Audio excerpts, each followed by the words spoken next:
The best hitters in baseball are the best compensators. On this episode of the podcast, we have Rami Alul. Rami is the owner of Hit Smart Training, where he works with a variety of hitters ranging from the youth to professional level. This was a great episode, and I believe it gives a ton of insight for hitters, especially on how to use technology, which is a very popular trend in today's day and age, but also for anyone who's trying to self-teach themselves on whatever subject. Rami shows how you can take that initiative upon yourself and really teach yourself the right way to do things. Rami has a very unique path, which you'll hear about in this episode, as he started his journey with the Chicago White Sox, working in their player development, working with a variety of different hitters, and kind of transitioned into more of the private sector where he's at now. I love just hearing about all different types of experiences, especially as a young coach. I think it's really cool how he's kind of worked his way up in the industry, and I'm really excited to see the progress he continues to make. I can almost guarantee that you're going to learn way more from this episode than just working with hitting coach dad at your elite travel ball facility. So save that money, strap it in, and enjoy this episode on the Juiced Up podcast. So Rami, welcome to the show. How about you tell us a little bit about yourself, give us a little intro, and then just kind of some background and what you're up to currently. Well, I'm from the Chicago area. I grew up in Lamont and went to Lamont High School. And then after my time at Lamont High School, I went to Waubonsee Community College, keep playing, where I met you two fine gentlemen. And then after that, I got done playing, and I just decided to finish up my degree at DePaul. But I still stayed around, working in the game, helping out with the travel team out of this facility I work at currently. And they got at the time in 2020, they got 100 of these blast sensors and a hitting Rapsodo. And so my position was to use it with all the high school kids. And then eventually through connecting with different people on Instagram, I got in touch with a couple of the minor league hitting guys in the area with the White Sox. And then so I spent that offseason, the 2020 offseason, working out of this facility in Northwest Indiana with a guy who was at the time the complex hitting coach for the White Sox. Now he's the hitting strategist for the organization, using technology and learning about movement with the guys he was training. And then that led to me working with the White Sox. So I worked in the player development department, and I did all the data collection and video for one of the minor league teams in North Carolina. And I really enjoyed that opportunity. I got to use a lot of different technology, learn a little bit more about application at that level too, and just seeing how an organization operates. And I knew after that experience, I kind of wanted to go more into the biomechanics side, the motion capture side. So I got in touch with Brittany Dowling, who's the director of biomechanics at Midwest Orthopedics at Rush. And then so I spent the past year up until last March actually working there as just an intern. So they have a batting cage there aside from the clinic with 20 optical cameras around it, looking at just joint angles and joint velocities when the ball is thrown off the mound. And then I've always done private training on and off over the past few years, but this off season was kind of the first one where I was all in doing it full time. So that's been keeping me busy. Now that the high school season started up, I'm certainly not as busy, but I'm starting to also take on some more younger kids at the moment too. So that's awesome. So education-wise, what did you study at Waubonsee, and then going into your undergrad? Was it mostly, would you say the role that you have now is mostly from experience, or how did the education component work into that as well? Yeah, I mean, I would say aside, I was a business major at Waubonsee and at DePaul. My major is technically MIS, Management Information Systems, so some of the classes got me exposed to coding in some different programming languages, as well as using Excel, and also just kind of some system design, so looking at how you'd implement different processes and use cases depending on what you're trying to do. But I would say generally as a coach, I know for me at least, most of my learning was just done through doing on my own, learning from other people in person, as well as connecting with new people and seeking research on the internet. And then I mean, it might be tough at first, just because you might not know what you're doing, or you might think you know what you're doing and realize after a while there's a lot you don't know. Mm-hmm. But I would say education definitely only helps. I would say if I wanted to keep doing what I was doing in the lab, in a full-time capacity, getting a real job, I would have to go get a PhD to be able to do that. You know what I mean? So school would be necessary there. Or I'd say if you're trying to work in professional baseball now, whether it's in the same capacity I did, or interning in the strength department, whatever it might be, player development related, you should have some type of hard skills on the computer science side of things, or even a lot of the different strength conditioning roles now too. There's a ton of stuff opening up with sports science and performance science within organizations. Yeah. And so kind of having different hard skills like that, like being able to, like diversify your skill set, you kind of bring more value to the organization. And it might even be like a year or two down the road after doing something, they might want to keep you around working in a different capacity. You know what I mean? And since the turnover is so high in baseball, like it would be good to have as many hard skills as you can. I would recommend it. But I know in my experience, like it is kind of crazy being able to look back. Like I had no, like educational background looking at like human movement or motion capture biomechanics, but like I'm able to like look at that stuff now and actually like do something with that information with hitters I'm working with. So and even though I've gotten to that point, it really came from like doing it on my own. Like I paid my own money, bought like a set of sensor-based motion capture, and I remember like finally figuring out how to set it up the first time, and getting the first capture and being like, well, what do I do now? You know what I mean? Like not knowing. Sorry, I don't know what that was, but yeah, not knowing. At first like it seemed overwhelming. It seemed like a lot. But then, I mean, the more you do it, the more you get comfortable at applying it, and especially like seeing results with kids too after a while. Like definitely, the more confident you get with what you're able to do as a coach. So I got a question. So you mentioned the C word, coding. So and you mentioned a bunch of can you talk a little more specifically about some of those like technical skills? Because at least in my education with econ, there was a lot of computer science is and I kind of noticed that as I've looked at like baseball positions, that it's pretty much if you're not a computer science major, or you're not proficient in R or Python or C plus or any of those, like they don't even look at you. So you have to learn all of that on your own and like get familiar, or does like the blast and hit tracks is that accessible without becoming super expert and an expertise with that? Or yeah, so I would say like my personal experience, like the particular role I had, it was entry level, so it really was just kind of facilitating like the day-to-day data collection or like the video, like I was saying. And there's a website or database called True Media, and so all the different optical systems in professional baseball, that's where they feed the data from the games into, and it populates over the course of a season. But me personally, like I didn't have to do much coding in my work, but a lot of the analysts or even the assistants to the GM, they're able to like build out models and like build out whatever internal databases they choose to have. So like I tell people like with my major too at DePaul, like it was technically business. So half my classes were core business, the other half were computer science. So like all the computer science ones I had, they kind of like skimmed the surface of a different language. You know what I mean? So it's like I got to learn a little bit about like a wide variety of like concepts within computer science, but unless I kept doing them, I didn't really like retain that information. But I met people within the White Sox who like that. Much of their day-to-day responsibility is like building out like programs within coding, and a couple of them were self-taught. Like I know one guy in particular, a local guy from the area, played at Northwestern, who's still working there now. Like he didn't do that at all in school, but he took that up like on himself. Like I think like Code Academy or something like that online.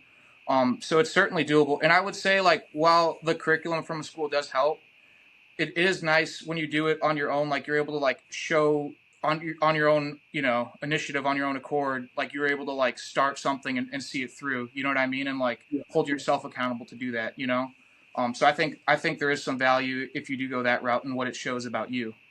Yeah, because that's interesting that you say that too. Because I had a similar. I mean, pretty much in my experience, we worked with a lot of R, but it's pretty much in school. They're just showing you like, okay, this is the code you have to put in. You can copy it from this site, or you can copy it from this textbook, and it'll work as long as you get everything right. But like, I didn't really feel like I was learning a lot until it was more like, okay, I want to do something in Excel or R, so this is what I gotta visualize. And it's cool that you took the initiative too to learn that all to learn as much as you could of that on yourself. Because I think once you apply that, because if you have the goal of, okay, I want to use everything for the hitting mechanics, then you can kind of centralize everything and say, okay, how do I get the data that matters? How do they get all that yeah.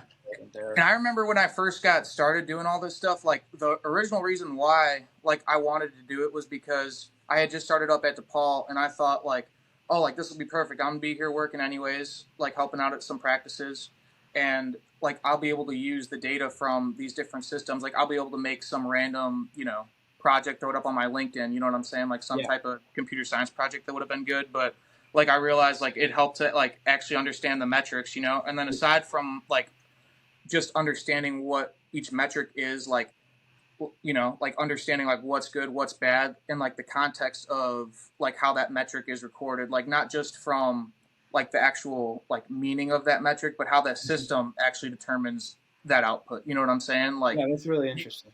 yeah, like I mean, if like for example, like I use this one probably the most. Like if you're looking at like a blast sensor, like they'll rate the different metrics like Yeah. green, yellow, red. So like if you are score good in this one metric, it'd be green. If it's bad, quote unquote, it'd be red. And I used to joke around like there'd be more kids within this Hounds travel ball that I'm working at that have a greened out profile than like, you know, the White Sox minor leaguers when I was looking at those numbers at the time, you know? Yeah. So it's like like even though that stuff is helpful, like if you're purely relying on what it's telling you without like any like feel or now like, you know, like knowledge you might already have about hitting, you can kind of, you know, it can be kind of misconstrued. Like just because something's good on paper or with this number, that doesn't mean it's, you know, like actually benefiting you or actually playing in your swing, you know? Yeah, that's Right. kind of what I was going to get at with that. Like, how big is the feel component of it? Like, have you seen guys in the industry where like they might be very proficient in like the coding and understanding the analytics, but like they just can't transfer that over with the player, or like Yeah, how I think the it is there. I think where organizations get like if we're talking about professional organizations, I think they get the biggest value from like understanding not like what's important to them and like identifying what type of attributes they want to have in the players they draft so they know what type of attributes they like would need to develop like on a wider scale. You know what I'm saying? Where and I think too like it is way easier to apply this stuff in like a one-on-one type setting as opposed to a big group. Right. But yeah, I mean, like I like there are tons of external factors too, like hitting. Like we all three of us have like we're hitters. You know what I mean? Like we all hit. Like even though none of us accumulated like professional at bat, like we feel like we know enough about like hitting when it comes to it. You know what I'm saying? So like where I'm getting at is like everybody is kind of personal about their opinions with hitting. You know what I'm saying? Like everybody has certain things they value, certain things they believe need to happen. You know. And so there can kind of even be just like some, you know, like miscommunication on values or like a lack of identity in what the vision is if not everybody's on the same page, or like you might value the right things, but the way you actually go about, you know, implementing it within processes isn't effective, and like players or staff don't see the value in it. You know what I'm saying? Yeah, for sure. So it's like you could be right about whatever you're trying to do or create, you know, and using analytics to help, but if it's not, you know, applied within the organization the right way, like there, you know, there could not be much benefit, you know? Yeah, absolutely. How do you go about breaking that down with the player? Because obviously it could be a very technical process, and I can imagine you can get lost in it pretty easily. So like when let's say a guy walks in day one, like when you're kind of running them through like a testing parameter, like what exactly are you trying to get him to pick up on too? Because eventually I'd imagine like you want the athlete to kind of like self-teach himself through it too, so he knows what's going on with the swing, right? Yeah, and I would say honestly, I've kind of gotten to the point where I try to keep it out of the way as much as I can. Like when I first started up, I thought, oh, I'm gonna have like this assessment process. I'm gonna do it with everybody, and I'm gonna figure out like over time like what's the best possible assessment I could do. And now, to be honest with you, I don't really like do an assessment. The more like hitter things I kind of look at when I'm in the cage with them, I wouldn't even say it's so mechanical, but I'd say like the thing I'm most important with is like how they use time. Like, and I say that is I'm still looking at movement, like, and where I'm getting at is does the way they self-organize match up? And like if somebody's trying to do a leg kick and they're waiting until the pitcher gets to ball release to do it or the ball's out the machine to do it, like it's probably not going to look that good, you know? Or if somebody does a toe tap and they don't stride out any farther than where their foot started, like it's probably not going to work that well. Like stuff like that, you know? Like just what they do with how they self-organize complement how they use time, you know? And so now I really only use the motion capture if it's like if I just think something might be kind of off with that person, you know, like just mechanically, like if I don't understand like why their misses are the way they are sometimes, you know, or just different things like that. Like if I just think I might see like a lack of a transfer of energy, you know, or if they look like they don't stop that well. Yeah, that's awesome. Have you read any like Rob Gray's stuff, like the self-organization and all that whatnot? Not as much as I haven't read it as much as Bill, but I like not too much. No. Okay, yeah, dude, you should. I definitely highly recommend that. I got the both Yeah. of the books too if you ever want them. But you Okay. mentioned the self-organized stuff. That's huge. Like even like just now starting to work with hitters a little bit too. Like I think just taking that approach of just kind of like how they're moving first before getting too analytical is a really good way to Yeah. do it. And like we all know subconsciously too, what position we're in, like where we feel like we are when we hit our best ball, So like subconsciously we pull the trigger to swing like based on where we think we're gonna meet the ball.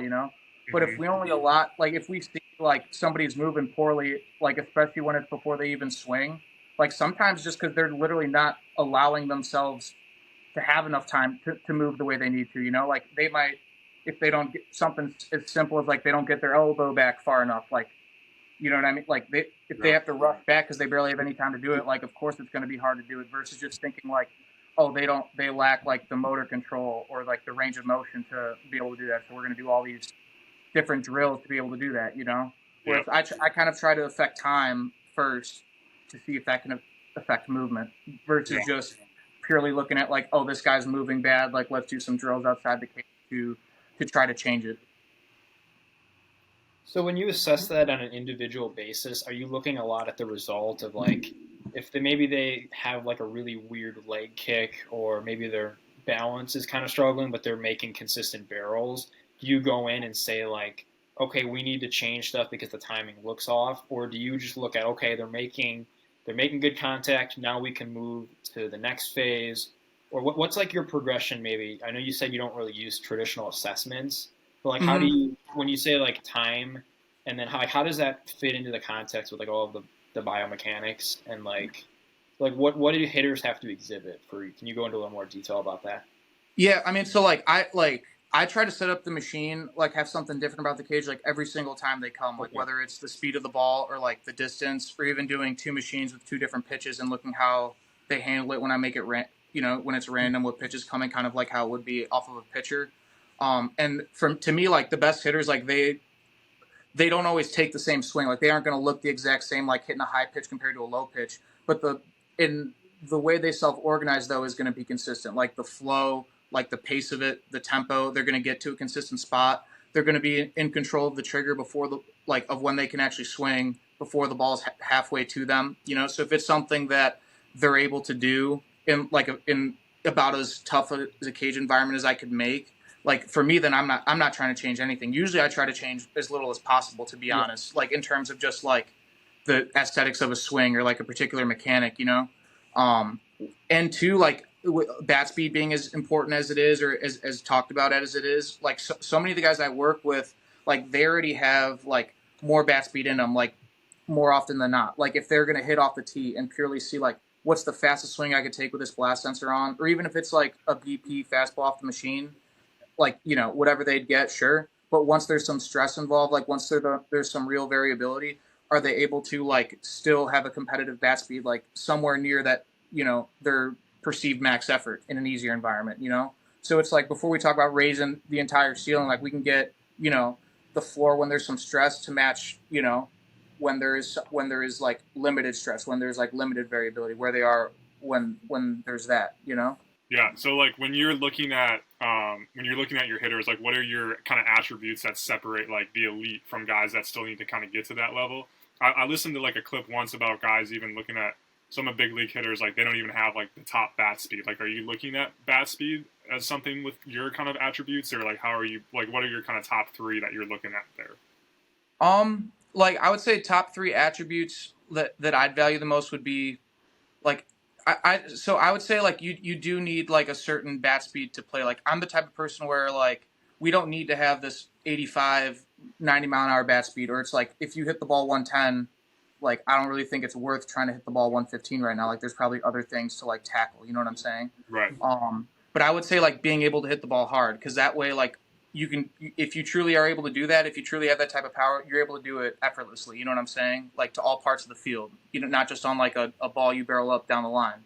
You know, that and then also too a bit of what I was talking about when there's some variability off the machine is like having that consistent flow, consistent tempo, like getting to a consistent spot to swing from, where they're always in control of the trigger. That's probably like the second biggest thing. Like, does the way they self-organize match up with how they actually use time and like what they actually do? You know, um, And then, I mean, for me, the third thing that I'd say I value the most is kind of honestly just for me, feet. Like, I feel like feet kind of set up, and that's purely opinion. Like, I don't have too much, like fact. Like, there's no rhyme or reason behind it.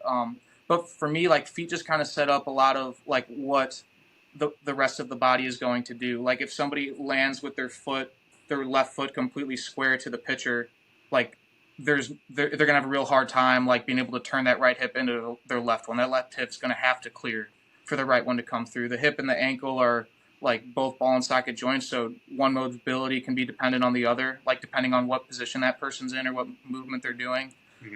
So I think feet are a third most important for me. I like that. I never thought about that, but that makes a lot of sense when you think about it. I mean, the timing thing I got in, that was pretty much the whole second half of my college career. Was I had a teammate once, his mantra was control your space. That's what he said, which, I mean, I wrote it down. You said self-organize. I think that's a really good term. I'm sure you use that a lot with your athletes to, like, make sure, like, think about what you can control as a hitter. Because there's so much, like you said, with the variability. There's so much with the pitchers, and there's so many things. Like, it's easy to hit 100 miles an hour off the tee or off the same pitch every time in batting practice.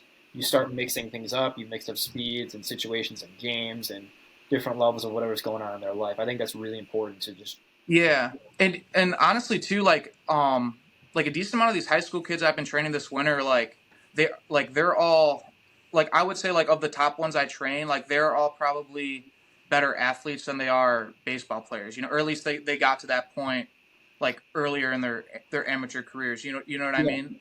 Where versus just like, oh, they're just so good at baseball, their technique is just so good. Like they have, great combinations of speed and strength, like a good force velocity profile.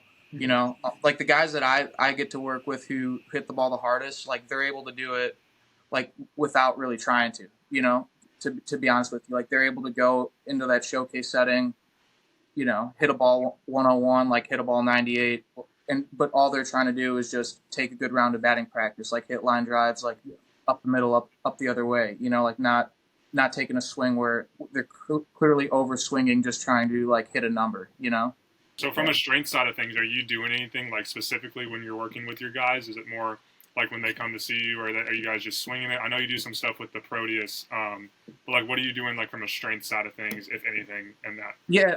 So generally, I wouldn't even really consider myself as like an actual strength coach, kind of like how you or Bill would be. Like most of the guys that I hit with, they already have like a strength coach or gym that they go to, but I value being able to use the Proteus and some of the other exercises that I do, just because like we get to work on that speed component, and too with certain things like that lead arm throw, for example. Like if you guys might have seen some videos of it, like if you're trying to throw that ball straight, like you're going to stop at a pretty consistent spot to be able to throw it straight, Yeah, so break that down a little bit if you don't mind. I mean, I've seen a lot of Bill's like stuff explaining. Yeah, and so but like, what are you looking for with that?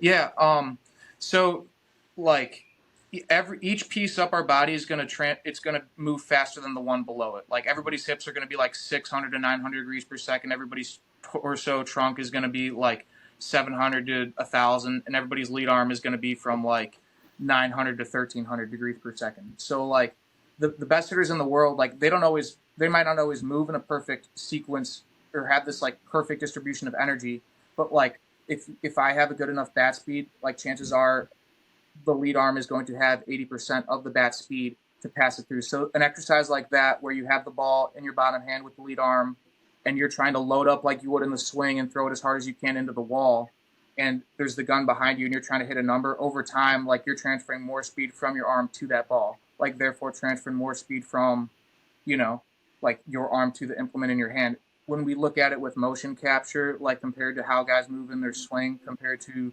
with the lead arm throw, like we see like very similar, very similar ranges of speed that the athletes are in, a very similar transfer of energy. I know when guys first start out doing it, there's like a bit of a lag after the hips and the torso have already gone, because it's like two pounds in your hand, so this lead arm is kind of lagging behind. But over time, like from doing the exercise, they get better at like stretching and then closing that stretch shortening cycle quicker, you know what I mean? Like lengthening it and being able to close it quicker, where they get it after a while to match up exactly like how it would in the swing. So are you going like full like regular swing with the lead arm throw, or are you kind of breaking it down into sequence like components there, or like how do you do that? So like literally, like I tell people like generally I have people do it to start out like in a no stride type position, like being all the way stretched out. We're not going to load, and we're going to try to just throw it as hard as we can in the wall. And like we'll set up like grip the same way you would with the bat, like holding it in the same spot. And then as they start their swing, like they kind of get the same type of turn to match up, the same angle of the wrist to match up. And then if you look at the position they're in when they're releasing the ball, it would be kind of the same position they're getting into when they're striking the ball. Like if you're watching a game on TV and you stop, if you pause the game when a hitter barrels up a ball in the zone, like that bat's usually same angle of tilt as the shoulders are. You know what I mean? So we kind of get to that same position. And I think also too, like talking about like connection is a kind of a buzzword now with hitting. And I feel like generally like we really think about it like the angle of the bat in relation to like our shoulders or our spine. But for me, I feel like we get to feel that a little bit within the drill just because when I set up like and holding the bat the same way, like I'm connected from the angle of the bat, the angle of the ball to the angle of this forearm right here, holding space with that, not just worrying about like the angle of the bat to my spine kind of behind me right here. Does that make sense? Yeah. Dude, yeah, that's like I feel like that would have been a game changer for me because I was always thinking backside, like how I turn my barrel above, but like when you mentioned like the point of contact and where your shoulders are supposed to be, that made a ton of sense. Yeah, or even too like guys who have a ton of like tilt a ton prematurely in the swing, like it's going to be tough to like do that with that ball and throw it hard, you know. And I would never like say, oh, this one exercise is gold, like everybody needs to be doing it. But I just like it just because we get to, what's that? You can get some good clickbait with that. Yeah, right. Yeah, no, listen, I'm kind of for sure. All of our problems. Why do we need to take batting practice? I feel like this is the way to go. But I just like it as purely like aside from doing it with like I know Bill's guys that he works out with, like he'll include it in their programs. Yeah. I like it purely like as like a warm up, like to hit to kind of prime moving faster, but all too like if people have direction or connection issues or whatever it might be, like it does also kind of serve itself as a corrective exercise too. For sure. Yeah. Do you like the one thing I could see with that would just be like an over rotating with like the trunk. Do you ever see that often? Like when you're telling them to throw so hard with the front side, like their trunk kind of rotates too soon. Like, do you ever see like that happen from it or no? Honestly, no. Just because like if that was to happen, like you'd be in a very compromised position throwing the ball. Mm-hmm. So like, and I would say at first, like if I tell somebody throw it as hard as they can, like they're gonna try to throw it hard, but it's probably not like actually as hard as they can, you know? Right. So, and it is, I'll tell you, it is kind of a, you know, like this might look weird, it might feel weird at first, you know what I'm saying? Mm-hmm. It might take some getting used to. But I feel like I generally don't see that just because like the extra weight, like from the ball, like they still might get behind, but they're not going to be able to throw that ball where they want to. So they'll kind of like sacrifice some intent to be able to like throw it straight and like stay tighter with it. What's a good number on that you're looking for? The world record right now is 60, believe it or not. Ryan Fitzgerald with the Royals got 60 miles an hour. Crazy. Yeah. I know. I for the longest time we just thought it might be like 55, but he's kind of been the guinea pig with that exercise. He's probably been doing it like close to 3 years now, I think. Okay. Yeah, and so kind of what I was talking about before with it, like we would see guys. Even though like the angular speeds would match up to what they'd be in the swing or like being able to get them a little faster in the exercise because there's no reactionary component of hitting the ball. Like there would be some lag with the upper body just because they're not closing that gap with the 2 pounds in their hand fast enough. But he's somebody where we've seen, okay, like after a while, like you do get good at it. Not just even with the 2 pound ball, but with the 4 pound ball too, which is like, you know, like if 4 pounds in your hand trying to throw it, right. Same way you would. So do you progressively kind of overload that, like as guys hit a certain number, or are you mostly sticking with the 2 pound ball? Me personally, since most of the guys I train are like 16 or younger, I only got a handful upperclassmen in high school. I usually keep it at the 2 pound ball. Okay. But I know Bill's guys who are in college, or even a couple high school guys he has who are pretty acclimated to doing it. Then they start messing around with the 4 pound a little bit more. So I'd say like just wait until they kind of get good at it or comfortable doing it. What would you say like a good number is for like the high school guys you work with? What are they usually around? The best ones are at like 45 miles an hour. Okay. Yeah, I think if they had like accumulated, more reps, kind of as much as like Ryan has over the years, like they might be able to get 50. But yeah, most guys are somewhere between like 38 and 45. Okay. Yeah. So weight room wise, you got lead arm throws. I've been doing those max effort pal offs with some of my guys. They've been loving those. Yeah. Those are solid. And Yeah. then, what else you got going on with that? Yeah. So different variations of like using that crane scale. Some different exercises on the Proteus. Personally, like with as far as like different corrective exercises go, like whether it be something like with a water bag or not, like I haven't really I'm not like super into that as far as doing it. Say that louder for the people in the back. Yeah, I mean, I own a couple water bags. Sometimes I'll do it like if I got a bigger group, just like and I'm keeping them in the cage that day, just like have where it's like we're just doing some trunk rotations or like trying to do some decels, just something to like prime the body a little bit. Yeah. Like moving fast and stopping. But yeah, very rarely will I use it. When I first got them though, I'd use them a little bit more. But yeah, I don't know. For me, because me and Bill will use the motion capture to like test the different stuff on the Proteus or like that swing speed radar. I know it's like a golfing product, but just swinging like the different bats in front of that radar too is another thing I'll have guys do and that we've tested as well as the lead arm throws and whatnot. And so I've just been kind of like sticking to like what we've seen, like what we've tested that we know has worked with the guys we train. Whereas like with something like a water bag, most of the time, like you're not going to be able to like move nearly as fast as you would in the swing. You got like 20 pounds water moving around in your hand or whatever it is, and to like, for me, different things like that, I feel like when I see them like deployed more so in like a team setting, it does kind of just become like a little station to kill time or like keep kids busy. Like, I'm not saying those coaches, like whether that's the case or not, that they have bad intention. But I mean, for me, I feel like it's just you roll them out. Okay, here, kids, like go over here and do that. We'll hit over here in this cage, and it's like they're just off on their own, like twisting this bag around or whatever it is. Yeah, dude. Like I don't care, like if you act like if you have a purpose behind what they're doing, but I feel like some people are just like viewing that as like the holy grail, as it like it replaces like a deadlift. Yeah, it's like two completely different things. But I'd say I don't know. You might have more to talk about this with your background, but I feel like too, like if I take a 12-year-old kid who's like undersized and like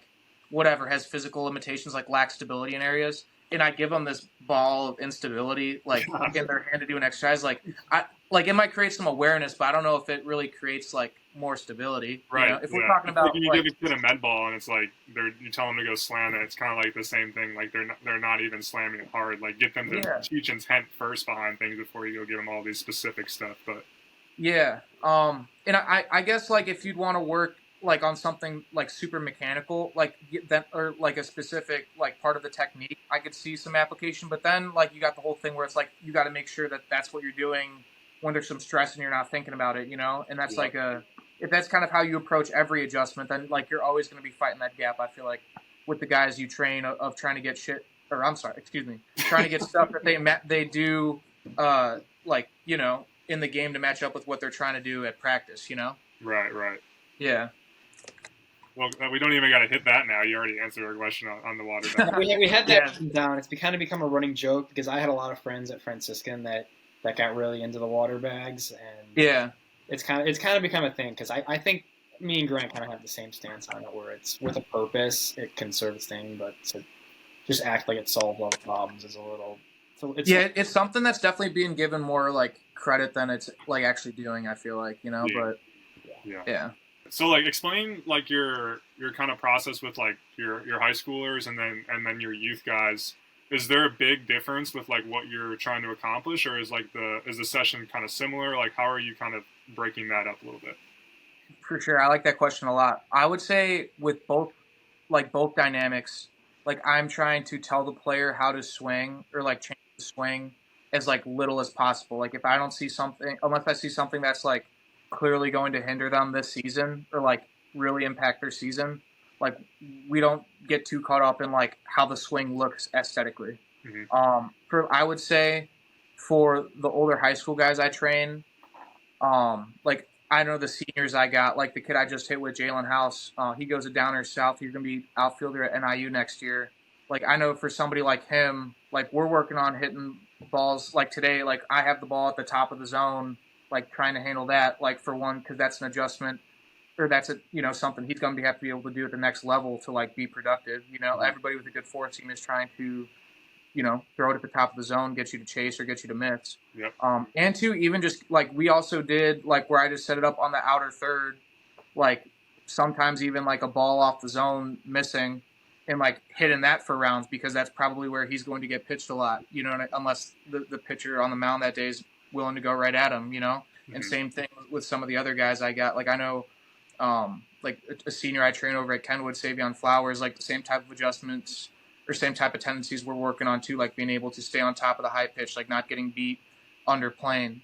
And I would say like for me, the high pitch, like I look at that kind of as like how you would with a ground ball. Like when you feel the ground ball, like you start from underneath the ball, work up to it. Like for me, the high pitch, like most kids, like we're going to naturally have some like drop in our hands, like drop in the barrel. But like for me, the tightest, most connected our swing is going to be is hitting that high pitch. Like not having the barrel come below your shoulder. So it's like if you get good at that, you know what I mean? Like if I turn high, I let my hands go low to that low pitch. I let the barrel go get it. If I have to reach, it's probably a ball. Versus like if I start my swing with some drop, now I have to work back up to that high pitch. It's going to be tough to stay on top of it, Mm-hmm. So I would say with my younger kids, though, that I train, I don't really give them tough rounds like that off of the machine, like aiming it up that high or aiming it that far outside, but kind of doing that stuff off of like a tee. And with the younger kids too, I also try to give them like as many competitive reps as possible. So like I'll throw batting practice to them and we'll do at bats, like balls and strikes, and just make up like if they get a hit or not and see how many runs they can get in an inning. Like that's probably the game I do the most, Mm-hmm. Or if I do something like the swing speed radar with them, like most kids, like even the older kids, like they don't have like, if I tell somebody to do something 100%, like they're probably not actually going to swing it 100%, like not, and it's not because like they're lazy and don't want to, it's because like they don't, whatever it is, like it's not, whatever they think it is, it's not actually what it is, Like I honestly probably only have like one kid I've worked with this winter who like, if I tell him to like do that swing speed radar or whatever it is 100%, like he will literally like try to do it. And that doesn't mean like he'll get the best numbers of anybody I train, but you could literally see it like in the intent, like that's about all he's got, So that's kind of somebody too, where it's like I might have to have the opposite approach with him, where it's like let's see like if his best is 95 when he's going all out, it's like let's see how easy you could get to 90 versus like some kids who like they don't have a speed governor is kind of what I've heard it referred to, like kind of envisioning like the whatever you call it in the car that goes 1 through 8 and measures the car how stressed the engine is or whatever, you know what I'm talking about? Uh-huh. So kind of like the same thing like that, but pertaining to speed. Most kids like they don't really have a good like speed governor in my opinion, and it does kind of go back to what I talked about before of like most guys are able to like get this really good bat speed or hit this really hard ball in an easier environment, but when there's some stress or some variability involved, like we don't see that they're able to achieve that peak speed as often, or there's too much volatility within whatever range it's fluctuating in, Yeah, that makes sense. I love how you mentioned the competitive aspect, because I think a lot of times like these guys will go to their hitting coaches, and at least at the facility I used to work at, there was a ton of just like random hitting coaches giving lessons, and it's almost like you do your T routine, then you get like your groove BP, and then the session's done. It's like there's no competitive environment. How important is that in your sessions? Like, do you ever like just do like, hey, today we're just gonna take groove BP, feel good, and leave? Or are you always trying to just challenge in the cage? Honestly, because there's a handful of kids I got who I'll see twice a week, but most of the kids, since I really only have them once a week, I will do something usually pretty tough. I'm not crazy. We're not doing, we're not hitting the ball 105 or nothing, or we're not hitting the ball 95 every time they come. But always just something where like it's something different than last time. There's something where there might be like decisions involved or like a tough pitch shape, whatever it might be, But like for me, I love having the small groups with the competitive aspect. Like sometimes I'll even like I'll be like the winner gets candy or a Gatorade, whatever, like keep it fun. Like even with the older kids too. And plus too, like kind of how I'm talking about like with these really good players, they already hit the ball hard. So it's like, do I really care about getting like Savion Flowers from 101 to 105? Like Right. for me, that's not the low hanging fruit. But when there's like a little competition that day with the Rapsodo, and like we're doing like a game of innings like with two teams, and they're trying to like score the most runs, and they're trying to drive the ball. Like you get that, like he's not trying to swing as hard as he absolutely can, but he's still trying to drive the ball. And over time, getting enough reps, like competing like that, like you will see a peak start to trend up. You know what I mean? Right. But we're not just like the environment itself. Like give him a couple ticks on the eggs would be like. Yeah, like we're not exclusively focused on on what that top speed might be. You know what I mean? But we're still kind of getting we're still kind of eliciting that response to happen. Mm-hmm. Mike, you got anything on that? Yeah, I got one more, kind of just to build off that a little bit, but sort of same question. But can you talk? I mean, you mentioned working with Fitzgerald and maybe some of your pro guys. Like, what are just some of the differences, whether it's preparation, whether it's maybe response to failure or like adversity, maybe in your drills, or just what are some differences you see with like your really elite, your pro level, like those types of players versus at the younger levels in the sense of like, what do you think is the important things to learn from like really great athletes and their preparation? For sure. This might be something that's like tough to teach or learn, but the best hitters in baseball are the best compensators. So like Ronald Acuna arm bars when he swings, or like but that's like one of the best hitters in the game right now. Mm-hmm. Or like Shohei Ohtani after his foot's down, his hips sometimes will like slide forward a little bit as he's swinging, but he hits the ball incredibly hard and he stays on top of the high pitch, like he doesn't drop his hands, get under plane. Or Luis Ariz has below league average bat speed, but he can limit his in zone miss. He can hit the ball out front or deep in the zone across multiple different contact zones, and most of his hits are on like productive angles, on line drive angles. So like all those guys like do something that's, whether it's aesthetically to the eye, it's not optimal, or something that's not widely taught, or it's a certain metric that they're lacking in, like they're going to make up for it one way or the other. Like, and even looking at like during my time with the White Sox, like looking at like the data of the minor league hitters, intently over the course of the season, like you can be a productive, serviceable hitter in professional baseball and only handle like one half of the plate really well. And I'm not saying that's like what's optimal, or like, oh, like that's all you need to be able to do, or if you do that, like you can get to the big leagues. Like that's not what I'm saying. But what I'm saying is like you can, if you capitalize on what you do really well and limit on what you don't do well, you can still have like a serviceable, productive season, even though there might be some inconsistency or whatever, something to build upon. And two, a guy in particular who top prospect in baseball right now, like he swung the most on the pitches on the inner half, chased the most on the pitches on the inner half, and missed pitches the most on the inner half. And like during my time with the White Sox, like one of my tasks towards the end of the year was to create like a performance report that could focus on whatever I wanted to. And so I picked this player, and I looked at like all these different types of data, like the swing data, the biomechanical data, the batted ball, the decision-making data over the course of a season. And I talked about like what different like swing flaws he might have, and like how that might attribute to certain tendencies, or like why his output is the way it is.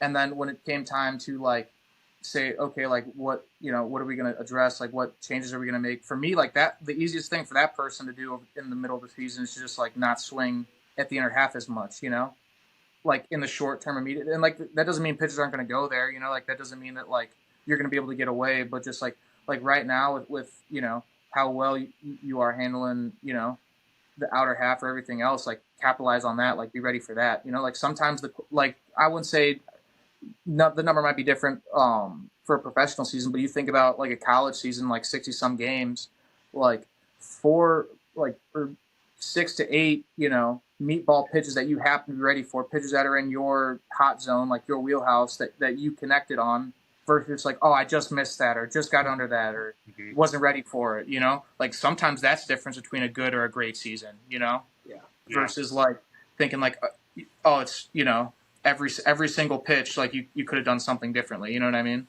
Like you can like capitalizing on every opportunity you get, like being ready for every opportunity you get, Yeah, no, one thing I was going to add with that, just like working with Lombard West guys, we've been outside and getting to inter squad a lot.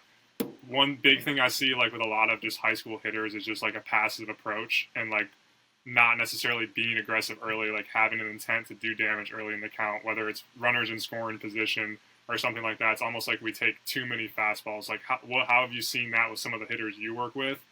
And like what kind of drills are you doing to just hammer intentionality and not miss those pitches that are in your wheelhouse? Like I wouldn't say this applies to like every single swing flaw out there, like every kid's problem, but for me, like so much inconsistency in movement or like so much bad movement just comes from like a defensive approach, like not literally being ready to hit every pitch. Like I always tell people like especially when some of the hitters are worried about like a certain mechanic or how their swing's looking or whatever, it's like you're always gonna move well when you're on time, you know?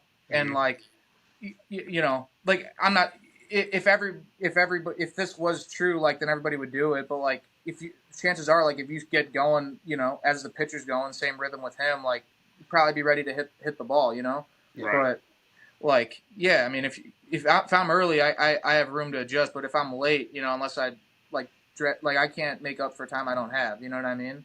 Exactly. But yeah, like so many kids just have like a you know, like a lax, like laid back approach, like too much of a passive approach for me. Like what you know, like you're playing high school baseball, you know, unless like that pitcher is throwing you a fastball, you know, like you could tell yourself fastball's coming on, be ready for it, and like you know what I'm saying? Like yeah, you're probably gonna be right majority of the time. Like, getting out like the hit tracks and all that stuff. Like I imagine that definitely just fixes a lot of issues with that too.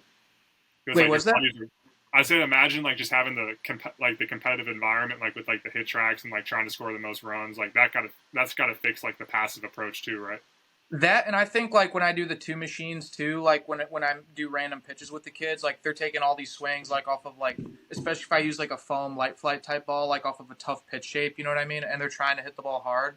And I always talk about like approach with the guys too, just because like I think for one, you should, like most guys are like that yes no type approach, like they're ready to hit every pitch that's coming. You know, I got a couple kids who say they like to see the ball before they decide to swing, but those are kids too that also like they don't do a super long or dynamic move, like they're just taking a little step, you know, like it'd be tough to do a leg kick with flow and get to a consistent spot every time if I'm waiting to see the pitch where the pitch is going to be before I decide to swing, you know. Right.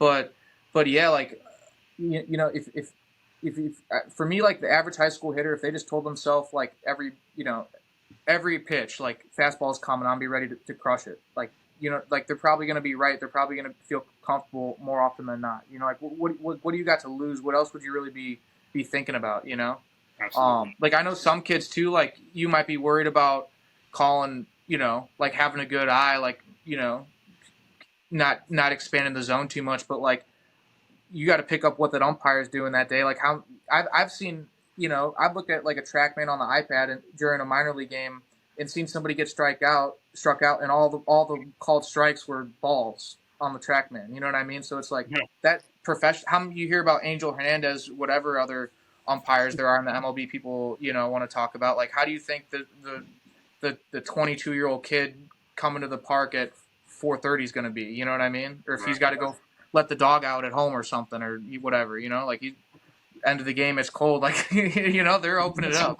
Like, you got to be ready to hit, you know? For real. Yeah. Like, it doesn't always have to be a perfect pitch. Last kind of thing here. I just wanted to get your approach. Like, what's been the biggest struggle as a young coach, whether that be like business side of things? You can touch a little bit upon like social media with stuff, because I know you weren't like a social media guy for a while and you recently kind of started posting on that. I always just love like kind of hearing guys that are young just starting out, because like as you know, it's a grind to kind of get going. Like what's been kind of like the main thing, like struggle wise, and how have you kind of overcome that, or like how are you still working through some of that? Yeah, I wouldn't say it's a like this is a struggle, like it eats me up inside, or I'm like worried about how to navigate with it. But like I'm somebody who like I do hitting with kids, but I've never taken a professional at bat. You know what I mean? Like like there's a lot I might lack from that like feel component. You know what I'm saying? Or like that advice type component. But I got another guy I work with. He's a hitting coach named Chris Cunningham out of here. A decent amount of the guys that hit with me also go to him. And so the kids kind of get that a bit from him too. And I also kind of, especially when I first met him, started doing stuff with him, learned a bit from him too. In another situation I was in where it's like, okay, the stuff I'm seeing and like the stuff that like I'm seeing with the numbers, like does it confirm what I like think I'm seeing, you know? And he's somebody who kind of gives me that validation and whatnot, you know what I mean? Like even just learning about like how he likes to use the tee or what he does in flips, or what he specifically looks for in batting practice, like what a good round of batting practice is to him. Like different stuff like that, because that'll always be something where, you know, like it's not like I'm just going to take a professional at bat one day, you know what I mean? Like I'll always lack that feel component. So kind of trying to make it up in other areas with that. And then I'd say like as far as a business struggle, like I never like find myself like, oh, I got to make a post or force myself to post, but like staying on top of, you know, like making videos and whatnot is something I've been, you know, needing to do more as well. But yeah, like for the longest time I didn't post just because I thought too like for me, like with the hitting, like you could make somebody swing better or like help them hit the ball harder or swing the bat faster, but like that does not guarantee like success in the game for me. You know what I mean? Like you're just entering the season in a better spot, you know, or like you're just capable of more this season than you were last season, but you still gotta, you know, be in the right mind, ready to go when the lights come on, you know. And at the same time too, like just, you know, I just always felt like I'd never wanted to like post kids, like I don't want to like, you know, take credit or look what change I made with this kid, like look what we're doing, you know.